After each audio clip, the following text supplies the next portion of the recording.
Madame Roma Kishundari, la Ranger Foundation Trust organise un Flag Day le 26, le 27 et le 28 octobre. Quel est un but de ce Flag Day? C'est recueillir le maximum de fonds qu'on puisse recueillir pour l'école, pour les besoins de l'école, pour nous aider à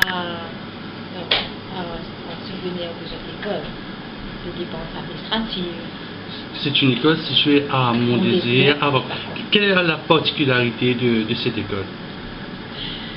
Donc la particularité de cette école, c'est qu'on veut introduire le conductive education.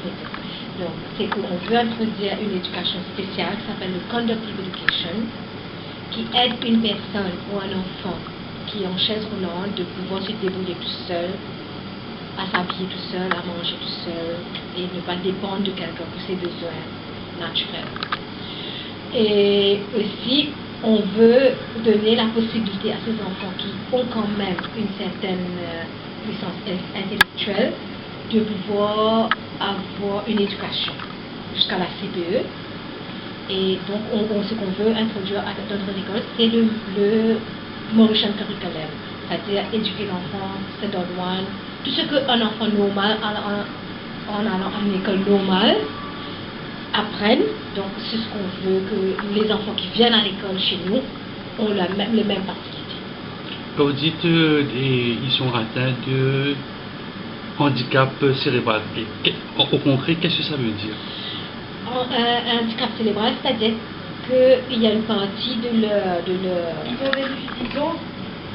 il y a une partie de leur capacité mentale qui ne, donc, pour cette incapacité, ils ne peuvent pas faire certains mouvements. Donc, ils ont des problèmes physiques. Mais intellectuellement, ils ont quand même une capacité d'assimiler, d'apprendre, de comprendre. Ça va prendre beaucoup plus de temps qu'un enfant normal, mais quand même, c'est possible. C'est pas impossible. Donc, ça prend beaucoup plus de temps parce que justement, ils ne peuvent pas se concentrer, par exemple, pendant 5 heures, 6 heures de temps comme un enfant normal. Donc, 2 heures de temps, 3 heures de temps par jour, et puis on fait la thérapie. Et là, la Ranger Foundation Trust vient en aide à ces enfants. Dans quelle forme que vous venez en aide? On leur donne la possibilité de venir à l'école. Comme les enfants vont à l'école de 9h à 3h, ils viennent à notre école. Et ce n'est pas nécessairement un daycare center où ils vont faire des activités. Non, ils apprennent à lire, à écrire. Et aussi, en même temps, ils ont accès à cette thérapie spéciale qu'on veut introduire. Quelle est justement cette thérapie que vous voulez introduire? La thérapie spéciale, justement, va aider l'enfant. On va, par exemple, quand on va, pendant le repas, par exemple, au lieu qu'une personne va aider cet enfant à manger, on met un miroir devant l'enfant, et là, il peut voir où emmener la cuillère, et il peut manger tout seul. Et aussi, ça dépend de leur incapacité physique. On va les aider au niveau du bassin, etc., à faire des exercices pour qu'ils puissent s'habiller tout seuls. Et dans notre école, quand ils sont à l'école, ils ne viennent pas en chaise roulante. On a des équipements spéciaux qui les aident à marcher pour aller aux toilettes, par exemple, pour bouger d'une salle à une autre salle. Ce sont ces équipements spéciaux qui vont les aider à marcher à l'école. Donc, ils ne seront pas en chaise roulante à l'école. Donc, autant que possible, on essaie de les montrer à être un peu plus indépendants. Ils ne vont pas venir normal comme nous, mais indépendants. Ils n'ont pas besoin d'une personne pour les aider à bouger, pour les aider à manger, pour les aider à s'habiller. Combien d'élèves il y a dans cette école? On a 25, une dizaine qui viennent tous les jours.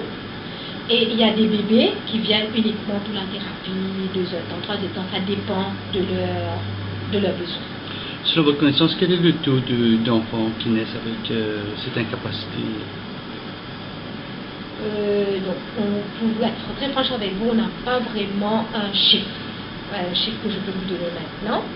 Mais justement, ce qu'on veut faire à travers la média, c'est justement de demander, de faire connaître cette école et faire aussi connaître les parents qui ont des enfants de venir vers nous, et à ce moment-là, on pourra mieux vous donner un chiffre. Donc vous organisez cette levée de fonds. Donc comment ça va se passer? Où les personnes qui sont intéressées à donner à faire leur don, ils pourraient voir les boîtes de la Rangers Foundation Trust? Nous serons à travers l'île, dans tous les commerces, les supermarchés, dans la Paul-Louis, à Kirby, à Flac, à Rosebell. Mais il y aura une table à ShopRite pendant les 3 jours. Et là, il y aura des gens qui vont être sur place pendant ces 3 jours-là pour donner plus de renseignements et plus de visibilité à l'école. Donc là, ce sera fixe. Une table, on aura pendant les 3 jours, avec les gens spéciaux qui vont expliquer vraiment qu'est-ce que c'est la Connective Education et être présents pour donner plus de renseignements. Mais nous, nos volontaires vont être à travers l'île, à Bagatelle, à ShopRite, à Purpille, à Pau-Louis, à Grand-Bay, avec les points. Donc vous espérez recevoir combien comme fonds? C'est un peu la question piège. Grosso modo, ce que je veux dire, combien vous avez besoin comme si pour soutenir en cours, pour soutenir votre action? On aura besoin de beaucoup d'argent, mais on sait qu'on ne peut pas compter dessus, mais bon, tout ce qu'on reçoit, every penny counts. Tout ce qu'on reçoit va nous aider justement à subvenir, mais on préfère ne pas avoir d'expectation, c'est-à-dire un objectif, mais on sera satisfait de ce qu'on peut. On va faire le maximum pour récupérer le maximum de fonds, on sera satisfait. C'est la première fois que le Ranger Foundation Trust va organiser ce flag day, et donc pour nous, c'est qu'on va apprendre de là et pour les années suivantes aussi. Dernière question, un appel aux Mauriciens à contribuer généreusement pour ces enfants qui sont autrement capables. Oui, on fait un appel aux Mauriciens de nous aider, surtout aider nos volontaires. C'est une tâche qu'ils sont en train de faire, d'aider nos volontaires à qu'ils puissent assumer leurs tâches correctement et donner le maximum. Donc, au final, donner généreusement avec le cœur. Généreusement.